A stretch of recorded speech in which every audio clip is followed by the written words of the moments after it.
Remove to, कैसे to को remove करते हैं अभी हम सीखेंगे।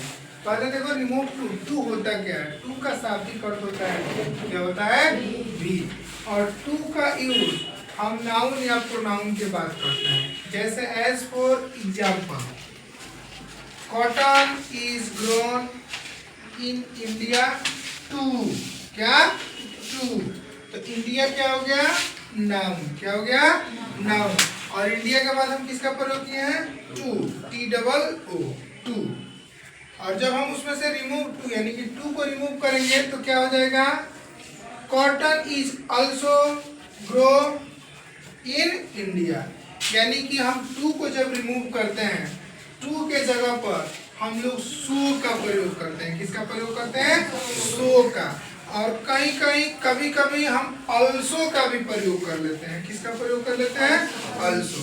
बस एक बात ध्यान रहे कि अगर किसी भी सेंटेंस में टू दिया हुआ हो, टी डबल ओ टू, तो उसका जो अर्थ होता है, अगर सेंटेंस से टू हटा करके सो या अल्सो का प्रयोग कर देते हो तो उसका भी अर्थ सेम ही होता है। बस लिखने का जो लिखावट जो लिखते हैं उसमें थोड़ा सा चेंजिंग हो जाता है, लेकिन मतलब दोनों का एक ही होता है। अब हमको यहाँ ये समझना है कि हाउ टू रिमूव टू, यानी कि हम कैसे टू को रिमूव करते हैं। किसी सेंटेंस में अगर टू दिया हुआ हो तो उस टू को हम हटाते कैसे हैं। देखो, टू को हटाने के लिए ये सारा स्टेप हमको फॉलो करना होता है, यानी कि इस स्टेप के जरिए आप टू को रिमूव कर सकते हो किसी भी सेंटेंस से, अगर टू दिया हुआ हो, टी डबल ओ टू, इसीलिए इसको बोला जाता है रिमूव टू या रिमूवल ऑफ टू। अब देखो, कोई भी अगर सेंटेंस जैसे he is too with to word, वह इतना कमजोर है कि चल नहीं सकता, वह इतना कमजोर है कि चल नहीं सकता। तो देखो, subject plus verb plus to plus adjective या adverb plus infinitive to plus verb one, यानी कि इस स्ट्रक्चर पर अगर आपका सेंटेंस आधारित हो, ये जो दिया हुआ रूल है, इस रूल पर अगर आपका सेंटेंस आधारित हो या उसी पर बना हुआ हो, तो उसको हम इस स्टेप को फॉलो करके टू को हटाते हैं। देखिए कैसे, सेंटेंस है he is too weak to walk, वह इतना कमजोर है कि टहल नहीं सकता या चल नहीं सकता। ठीक है, अब देखो, ये रूल मेरा कहता है कि सबसे पहले आप क्या करो कि जिस सेंटेंस से आपको टू को हटाना है, टू को हटाना है, आप सबसे पहले उस सेंटेंस के सब्जेक्ट और हेल्पिंग वर्ब को लिख दो। कह रहा है ना, सब्जेक्ट प्लस वर्ब का प्रयोग करते हैं, यानी कि यहाँ ही सब्जेक्ट है, हम ही लिख दिए, यहाँ इज हेल्पिंग वर्ब है, इज लिख दिए।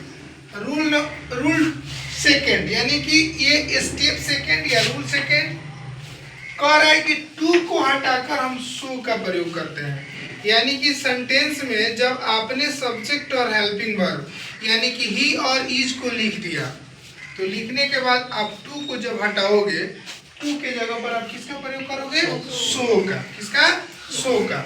तब कहता है कि जब आप सब्जेक्ट को, हेल्पिंग वर्ब को और टू के बदले जब आपने सो लिख दिया, इसके बाद जो सेंटेंस है उस सेंटेंस में एडजेक्टिव या एडवर्ब दिया हुआ रहता है, यानी कि उस सेंटेंस में उस नाउन या प्रोनाउन के विशेषता को दर्शाने वाला जो वर्ड होता है, जैसे यहाँ वीक है, वीक मतलब कमजोर, ये विशेषता को दर्शा रहा है। किसके विशेषता को, इस सब्जेक्ट के विशेषता को या फिर नाउन या प्रोनाउन के विशेषता को। कौन सा दर्शा रहा है, वीक की, वह क्या है, कमजोर है। इस वर्ड को, इस एडजेक्टिव को, इस एडवर्ब को हम क्या करेंगे, सो के बाद लिख देंगे, यानी कि लिख दिया ना, ही इज सो वीक। ठीक है, रूल नेक्स्ट क्या कह रहा है कि इसके बाद हम दैट का प्रयोग करते हैं, यानी कि जब आपने एडजेक्टिव या एडवर्ब को वीक को लिख दिया, उसके बाद आप किसका प्रयोग करोगे, दैट का। तो हमने यहाँ क्या लिख दिया, दैट, यानी कि he is so weak that. ठीक है, अब बात आती है, रूल कह रहा है कि दैट के बाद सब्जेक्ट के उपयुक्त प्रोनाउन का प्रयोग करते हैं, यानी कि जो यहाँ सब्जेक्ट दिया हुआ है, इस सब्जेक्ट का अगर कोई प्रोनाउन फॉर्म है, प्रोनाउन रूप है, तो आप उसको लिख दोगे। जैसे यहाँ ही था, ही तो प्रोनाउन ही होता है, कहीं कहीं हम सब्जेक्ट के रूप में जब उसको यूज करते हैं, हर जगह ये सब्जेक्ट के रूप में ही यूज होता है। ठीक है, अब देखो यहाँ ही को ही लिख दिया ना, और ये ही क्या है, नाउन है। क्या है, नाउन। अगर कोई नाम लिखा हुआ रहता, जैसे अंकित लिखा हुआ है या आशीष लिखा हुआ है, अगर यहाँ अंकित या आशीष या कोई लड़की का नाम लिखा रहता जैसे राधा या फिर रानी, तो उसके बदले हम यहाँ क्या लिखते, सी, तो सी प्रोनाउन हो जाता। लड़का का नाम लिखा रहता, उसके बदले अगर हम यहाँ ही लिखते तो क्या हो जाता, प्रोनाउन। ठीक है, तो ये हम प्रोनाउन फॉर्म मान के यहाँ लिख देंगे, यानी कि दैट, ही। तब मेरा रूल कहता है कि टेंस के मुताबिक, किसके मुताबिक, टेंस के मुताबिक हम ये चयन करते हैं कि मेरा जो यहाँ पे यूज होगा वो प्रेजेंट होगा कि पास्ट होगा। अगर सेंटेंस आपका प्रेजेंट टेंस में है तो आप कांट या कैनॉट का यूज करेंगे, और अगर पास्ट में होगा तो कुड या कुडंट या वुड, इसके मुताबिक आप यूज करेंगे। ठीक है, और तब आप क्या लिख दोगे, जो आपका मेन वर्ब है उसको सेम लिख दोगे। आई बात समझ में? अब देखो, हम ये भी बोले थे कि जब आप टू को हटा दोगे, टू को हटाने के बाद शो लगाने के लिए, यूज करने के लिए इतनी सारी क्राइटेरिया को पूरा करोगे आप, ये सारे क्राइटेरिया को पूरा करने के बाद भी इसका हिंदी का जो अर्थ है नहीं बदलता है, सिर्फ लिखावट चेंज है। जैसे देखिए, he is too weak to walk, वह इतना कमजोर है कि चल नहीं सकता या टहल नहीं सकता। He is so weak that he can't walk, वह कमजोर है इसीलिए नहीं टहल सकता या नहीं चल सकता। तो बात तो एक ही है ना, सिर्फ लिखने का तरीका चेंज है। तो जब कभी भी आपको किसी भी सेंटेंस से टू, टू का मतलब होता है भी, क्या भी, अगर उसे आपको रिमूव करना है तो आप इस रूल को फॉलो करते हुए आप आसानी से हटा सकते हैं, रिमूव कर सकते हैं। सबसे पहले जो सेंटेंस दिया हुआ है उस सेंटेंस के सब्जेक्ट और हेल्पिंग वर्ब को लिखते हैं।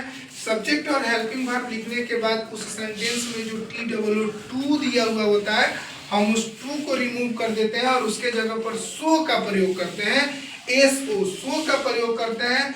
उसके बाद जो उस सेंटेंस में टू वाले सेंटेंस में, जैसे यहाँ वीक दिया हुआ है, यानी कि जो एडजेक्टिव या एडवर्ब दिया हुआ रहता है हम उसको लिख देते हैं। और उसको लिखने के बाद जब हम एडजेक्टिव या एडवर्ब को दर्शा देते हैं उसके बाद हम दैट का प्रयोग करते हैं। किसका प्रयोग करते हैं, दैट का।